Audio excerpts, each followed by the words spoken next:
ಓಂ ಸಾಯಿರಾಮ್. ಶುಭೋದಯ ನನ್ನ ಮಗುವೆ. ವೇಗವಾಗಿ ಎದ್ದು ಬಾ, ಧೈರ್ಯವಾಗಿ ಎದ್ದು ಬಾ, ಸ್ಫೂರ್ತಿಯಿಂದ ಎದ್ದು ಬಾ. ನಿನಗೋಸ್ಕರವೇ ಈ ದಿನ, ನಿನಗೋಸ್ಕರವೇ ಈ ಸಾಯಿ. ಯಾವುದರಿಂದ ನೀನು ಹೊರಗೆ ಬರಬೇಕೆಂದಿರುವೆಯೋ ಅದರ ನಿರ್ಧಾರವನ್ನು ಮಾಡು, ಹಿಂಜರಿಯಬೇಡ. ನಿನ್ನ ಸಂತೋಷಕ್ಕೆ ಅನುಮತಿಯನ್ನು ನಾನು ನೀಡುತ್ತಿದ್ದೇನೆ.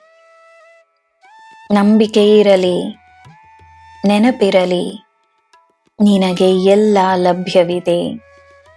ನಿನ್ನ ದಿನ ಶುಭವಾಗಿರಲಿ. ಸರ್ವಂ ಸಾಯಿಮಯಂ. ಜಯ ಸಾಯಿರಾಮ್.